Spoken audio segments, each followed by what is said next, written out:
So I ended up signing the lease with him, and everything in me knew not to. The Most High made it very clear that that is something that I should not do.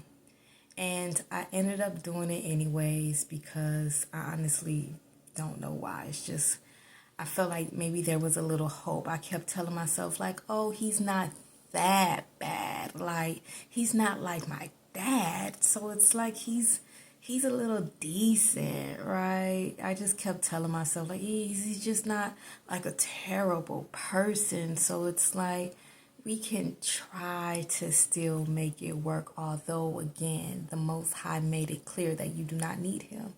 That all I needed to do was depend on the Most High, and the Most High will come through for me. He made that already very clear. And so I ended up signing a lease, and everything it was off. Like it just wasn't working. And I even like told him, like, I don't think we like can be together. Like, we should be together. And what made me a little more frustrated with him is after that talk, everything that I've been asking him for to do to support me, and especially with dealing with my cancer, he started to do. And so that made me look at him like, you were fully capable all this time to do what I've been asking you to do, but you chose not to do it. And now all of a sudden you're doing it because what, you thought I would never leave? Like, that's where I was like, oh no, no, no, no, no, no. We not finna do that. And so I had the conversation with him, like, yeah, this, is basically not going to work. And then he was talking about his plans of marriage and all this other stuff. And I'm going to be honest, I told him straight to his face, like, I would hate myself if I stayed with you.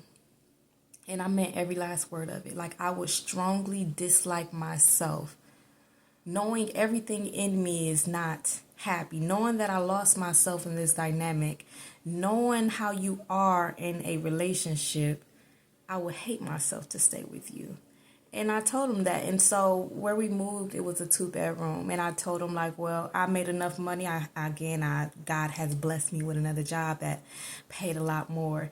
And he was blessed with a better job as well that, it can fully cover it. And so I told him, like, we can either stay together, you just get the other room, I get a room, or you stay here and just pay the whole thing by yourself, or I can stay here and pay the whole thing by myself. It does not matter. And he chose to just take over the whole lease. And again, we just signed the lease. And so it was cool. So in the meantime, he was staying with his mom.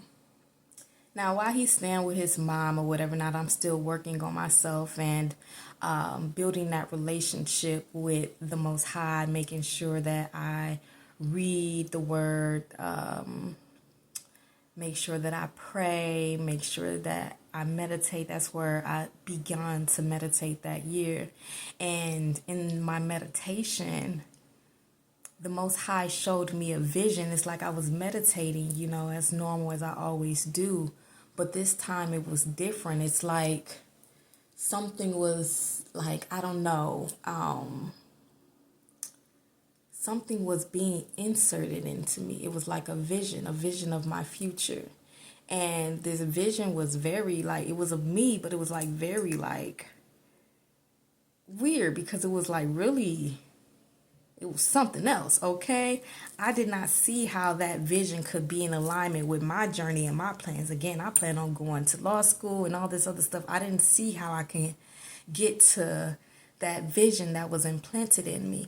And I never told anyone my vision. I think I only told my cousin, and that was it. But it was like very powerful, so to say. And I kind of brushed it off because I didn't really truly know what to take from that. It was, again, a different experience.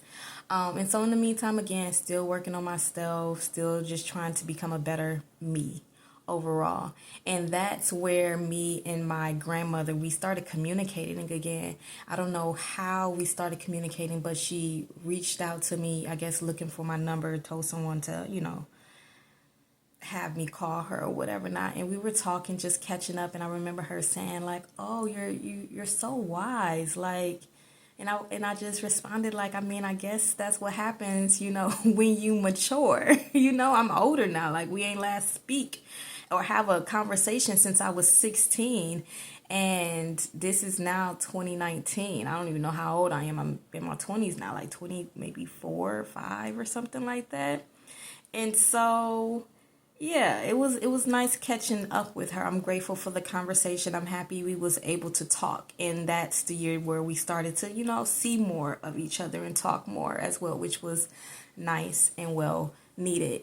Now, with me being like, I started back school during this time as well. Like, I was like, okay, with again, it was all God. God just, I don't know, with him pouring in, especially spiritually, it just allowed a lot more clarity in my life. And so I enrolled back in school and knew again what I wanted to do and be. And I was back at it to, on the journey of becoming a lawyer. And so I was in school at the time, full time, working full time. Everything was smooth and cool. But I remember like at night I was scared because although he wasn't like in the house, I don't know, there was something I didn't like, that he still had access to the house and that he can come in at any time. And so I was really like worried about going to sleep at times because I don't know, I just didn't trust him having access, to the house. But I mean, nothing happened at night, thank God. One time he did come into the apartment, maybe it was while I was at work, and he like literally cleaned the whole apartment. But what was weird was he left a Bible verse open, and it was a little weird. It was somewhere in Psalms, I forget which one, and it was talking about like, I'm filled with so much hurt or whatever not. I know what I plan on doing is wrong, but it's like, forgive me, but it's like, it's just too much to deal with or handle at this time. I don't know. It was questionable. And so, I mean, that raised a little red flag, but I disregarded it.